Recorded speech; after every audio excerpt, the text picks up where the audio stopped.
Calibration of LPF wattmeter by using phantom testing. The main aim of this experiment is we have to test the LPF wattmeter by using UPF wattmeter. So normally by applying the voltage V, I, and we will calculate the wattmeter, power. So we have to test the LPF wattmeter by using these three readings. Okay, so apparatus for this experiment is auto transformer, LPF wattmeter, voltmeter, ammeter, and inductive load. Okay, so no need to connect any resistive load here, so it's enough for inductive load.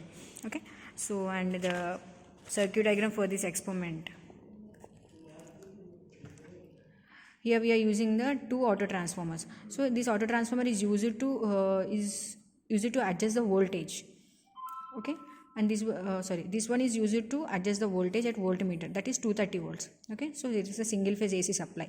And here by using this auto transformer we will adjust the readings in the ammeter. As we did in the power factor meter experiment, here also we are adding the current. So means we are increasing the current to this experiment. So by increasing the current with a constant voltage, here we will get the wattmeter. We will get the power reading in this wattmeter. Okay, so with this we will calculate the power. So with this power we will calibrate this LPF wattmeter, UPF wattmeter. Okay, means normally from the experiment we will calculate V is equal to VI cos phi. Okay, so we will get the power reading. So with this power reading we will compare the normal power reading by using LPF wattmeter. Okay, if these by comparing these three readings, if error is less, the meter that we are using LPF wattmeter is good in condition. If error is high, we have to replace this LPF wattmeter to another one. Same experiment what we did in the power factor meter. There we are calibrating the power factor meter. Here we are calibrating the LPF wattmeter. That's it. Okay, so this is the experimental setup. I already told you this is the auto transformer 1 and ammeter 0 to 5 amps. Wattmeter, this is a LPF wattmeter. See here it's showing cos phi is equal to 0.2. When we are calculating the power, W is equal to VI cos phi. At the in place of cos phi we have to take reading as a 0.2. Okay, so and VI means VI is constant voltage and I means current, what we are applying the current to the experiment. Okay, so from that we will get the W is equal to VI cos phi, means we will get the power. Okay, see this is a wattmeter what we are calibrating. Okay, inductive load. So here I am conducting inductive load at 0 to 50 millihenry. Okay, and this is a voltmeter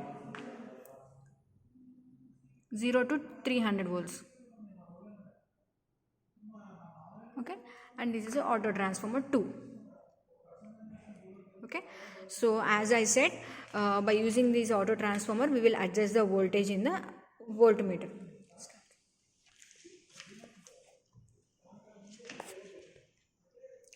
So we will now we will see the connections. See, first auto transformer 1 to ammeter common, ammeter another end to wattmeter M, MC short, C to wattmeter C, this C to this C. Okay,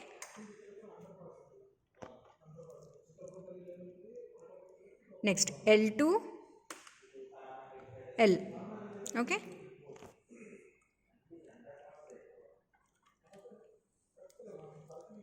see, I am explaining once again. Auto transformer 1 end to ammeter common, ammeter another end to M, wattmeter M, and L to M, M of another wattmeter, and L to inductive load common point, and 50 millihenry to auto transformer negative, I mean neutral. Okay, connection closed. After that, here auto transformer another end to voltmeter common, voltmeter 300 to C of wattmeter. See, uh, just differentiate ma. This is a LPF wattmeter, this is a normal UPF wattmeter. What we have to calibrate? LPF wattmeter, right? So here this is a LPF wattmeter. Don't confuse it ma. Okay. Next, voltmeter to 300 volts. This is a voltmeter. Voltage 300 volts. Neutral to neutral. We have to close the circuit. All neutrals. Okay. So now we'll switch on the circuit. After switching on the circuit, we will adjust the auto transformer reading. See how much we have to keep. 230 volts. 115. As we connected at 150, it's 115 into 2, 300.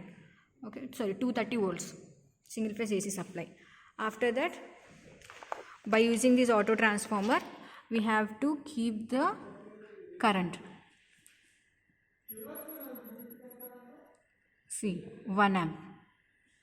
Okay, as I kept in the 1 amp, only some deflection we got in the wattmeter, and this is a, here we are getting the 55 watts. Okay, next I'm increasing the current reading.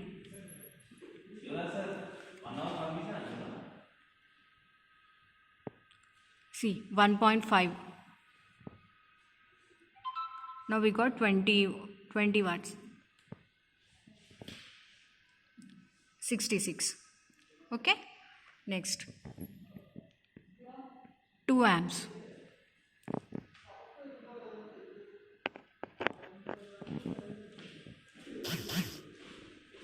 Okay,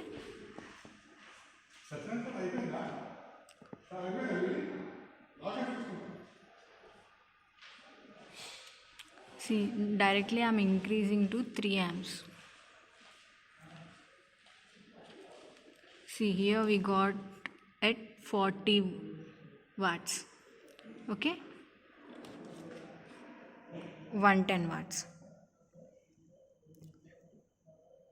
Okay, next 3.5. In terms of 0.5, we have to increase the current. At the same time, we have to take the readings of the wattmeter. See, now we got around 60 watts. Here 129, 170, it's deflecting, and now around 130. Okay, next 4 amps. 60, and this is 143. Okay, so like this we have to increase the current. We have to take the wattmeter reading. So this is a table. So here will voltage is 230 volts, means we kept at 115 into 2. Okay, so load current first I'm increasing from 1 amp, 1.5, 2, 2.5, 3, 3.5, 4, right? So here we have to we got wattmeter reading set 60, okay, 80, 110, 120, like that. So this one we have to calculate, right? So V is equal to W is equal to VI cos phi. V is 230, current is we'll take suppose at 2, cos phi is 0.2, that is W. The reading here we got, this is the true power. Okay, suppose 140 or 80. So by comparing these three with this error wattmeter reading, what we got at this one, and actual power, true power, actual power into 100. If I already told you, if error is less, we have to continue with the same wattmeter. If error is high, we have to replace the wattmeter. Okay, so by this we have to calibrate the LPF wattmeter. See, this is a graph, error into load current. Okay, done.